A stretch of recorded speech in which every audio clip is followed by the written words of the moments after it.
Now, government is yet to publish reports of the investigation into the Atomic Junction gas explosion 1 month after that accident claimed 7 lives and injured many others. The explosion has resulted in new sweeping policies in the distribution of gas in the country, mainly to curb such incidents.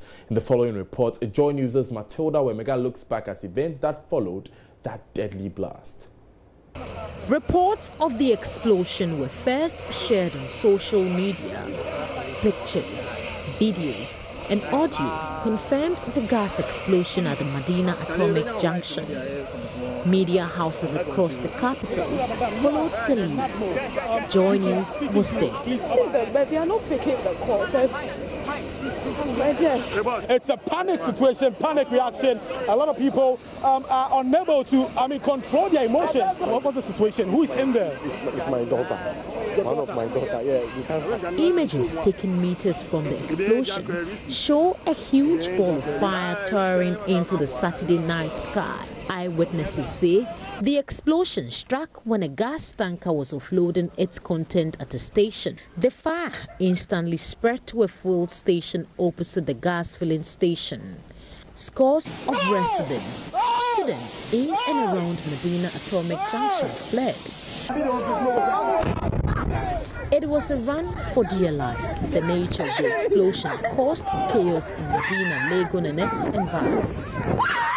The Ghana National Fire Service equally didn't have it easy. A firefighter was injured in the line of duty. We couldn't find out their location, so we are going to look for their location. Then the third explosion came. The time I was running, I don't know where I'm running to, because the place all was dark. Ministers, members of parliament, the National Disaster Management Organization were at the scene in their numbers. It took firefighters the whole night into Sunday morning to put out the blaze. The Vice President visited the scene a day after the explosion, announcing government's intervention to pay medical bills of the victims and the formation of an investigative committee. The President also visited the scene 2 days after the explosion.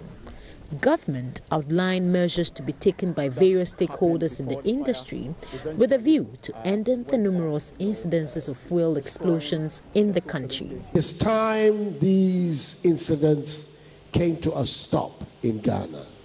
We cannot continue with them.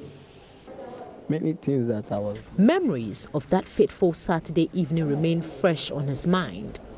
Godwin is in pain. He sustained severe burns from the gas explosion. Parts of his left ear down to his shoulders got burned. Both hands and legs are wrapped in bandages, concealing the wounds. Godwin struggles with his speech from his bed at the 37 Military Hospital, recounting memories of that horrific night. He lost his best friend and his mobile phone shop to the fire. Tearfully, he manages some few words. Stevie, look at Lucy, see. Before he turned, the fire already cut his clothes. I lost many of my things, but I don't care about the things I lost. I only care about my friend and my body. Only God can give him rest. I should have been dead with him, but God said, Godwin, this is not your time. Godwin is among 11 victims still on admission at the 37 Military Hospital. So where the thing to blast, where the fire they can where I run. I leave the motor there. I run where the fire can burn my back and push me down.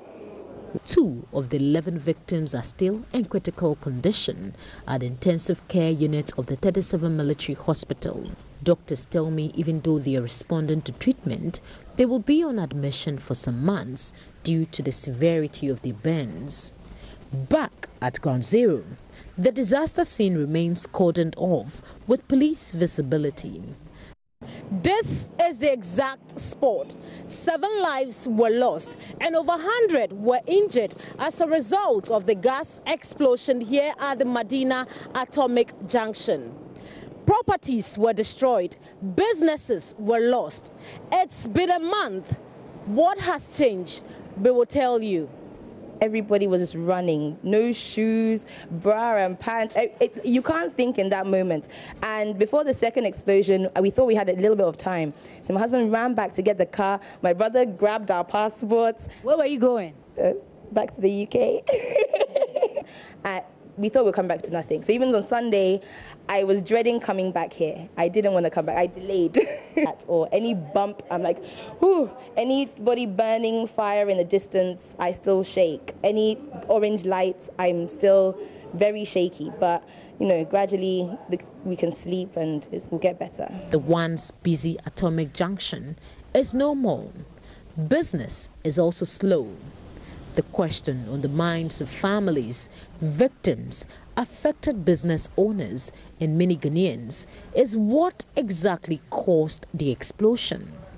Prince Billy Anaglate is Director of Public Affairs at the Ghana National Fire Service. From our preliminary investigation we have also submitted the final reports to the Minister of Interior. Okay. Yes. Detail of the reports cannot be said here. It is our responsibility to investigate, to know what exactly the cause is. But it is not for us to stand here today and talk about the details of the report. Why is it that the cause or the reasons behind all these are not put out there as guidance to stakeholders or to the general public? Fire investigation, first of all, is to determine policy guidelines.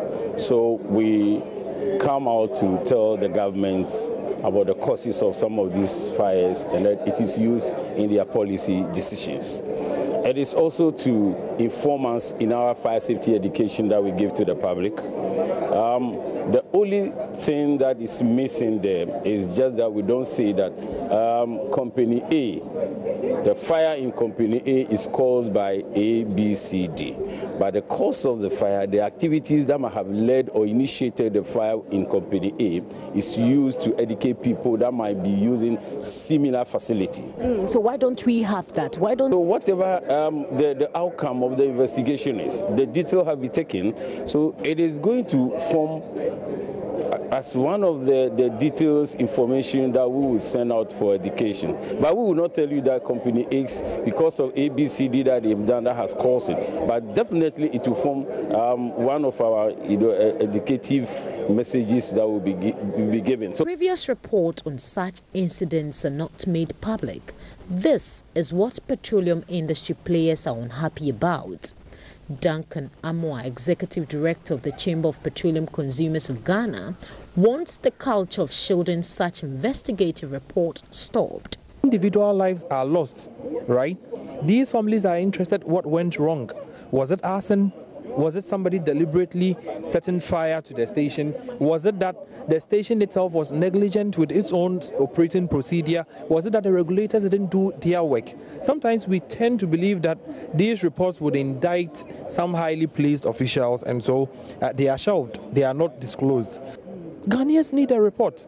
They should make the report open and available to the media, civil society, AOMC, BDCs, everybody that is in the chain should have the report so that we all peruse it, see what went wrong, and put in place measures to forestall any such recurrence. Unfortunately, this report might also be treated as another confidential document when families have lost their relatives. I don't think that we have treated some of these investigative reports with the seriousness it deserves. We shelve them. People have lost their lives. Investments are gone. Others are maimed. And you go telling these people whatever triggered their unfortunate circumstances as of today is a national security thing, then I think you didn't need to do the report in the first place. Coordinator for the oil marketing companies, Kweku Ajimandua, says its members can better train and plan to prevent such disasters if reports are made public. Even when accidents are investigated, we don't get reports. And that one really destroys the very foundation of safety.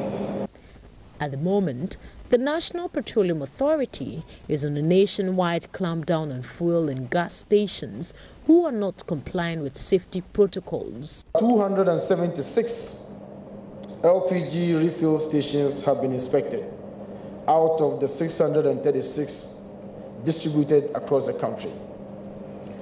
45 outlets remain closed due to non-compliance with some regulatory and technical requirements. 37 outlets have been marked for closure when the level of their stocks reduced to levels within the safety zone. 26 outlets have been reopened after a comprehensive inspection was carried out by the inspections and monitoring units of the authority. Also, there is National Public Education Campaign. The National Safety Campaign forms part of efforts to prevent accidents through liquefied petroleum gas explosion. For Joy News, Matilda Pomaga, Accra.